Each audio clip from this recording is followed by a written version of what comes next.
Tražiš najbolji sat do 300 eura. Cijene su kod nas više nego u Europi, ali i dalje postoje modeli koji nude vrhunski odnos cijene i kvaliteta. Na pravom ste mjestu, zapratite kanal Sat i stil i pogledajmo koji to satovi donose najviše za vaš novac. Citizen Tsuyoshi. Ovo je jedan od najpopularnijih modela danas. Dolazi sa automatskim mehanizmom sa preko 40 sati rezerve snage. Kućište je 40 mm, ima safirno staklo i integrisanu narukvicu koja mu daje moderan, luksuzno sportski izgled. A iza svega toga stoji poznato ime koje ima istoriju i garantuje kvalitet. Citizen. Izgleda kao sat od preko 500 eura, a i dalje je u budžetu do 300. Sada je pravo vreme da priuštite sebi ovaj sat jer mu je cijena pala i sada je i više nego odgovarajuća. Za razliku od pre par godina kada je cijena bila i preko 400 eura, sada se već može naći od 175 eura, naravno u Europi, a kod nas je to već od 200 i nešto. Dakle, automatik plus safirno staklo plus integrisana narukvica plus poznati brend, a sve to za manje od 300 eura. Jasno je da je ovo dobitna kombinacija. Ako tražiš moderan automatik za svaki dan, Citizen Tsuyoshi je jedan od najboljih izbora jer nudi baš dosta za uloženi novac. Obratite pažnju, možda ovaj sat nije vaš stil. Ako volite dajvere, hronografe ili veće satove, brzo će vam dosaditi.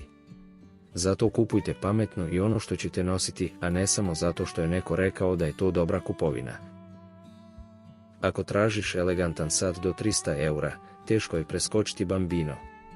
Orient Bambino je klasičan elegantan dres sat sa automatskim mehanizmom. Dolazi sa prepoznatljivim zakrivljenim staklom i retro dizajnom, zbog čega izgleda mnogo skuplje nego što jeste. Ali ono što ga izdvaja je sam brand.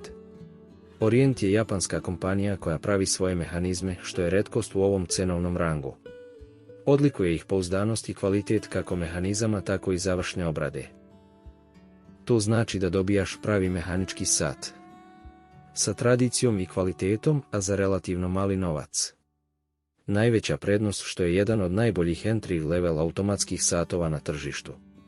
Ako želiš eleganciju, stil, kvalitet i pouzdanost po razumnoj cijeni, Bambino je siguran izbor.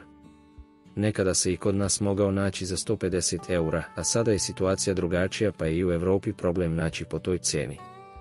Znači cijena mu raste kao i sam brand. Ako želiš nešto drugačije u ovom cenovnom rangu, pogledaj Zeppelin. Ovo je njemački brend inspirisan starim avionima i Zeppelinima, zbog čega imaju retro dizajn koji se baš izdvaja. Koriste pouzdane mehanizme poput Miyota i Ronda, što znači da su tačni i laki za održavanje. U Europi su često oko 200 eura, ali kod nas na Balkanu realno ulaze u rang do 300 eura. I upravo tu imaju smisla, jer za taj novac dobijaš sat koji izgleda mnogo skuplje nego što jeste. Ako hoćeš stil i nešto drugačije, Zeppelin je odličan izbor.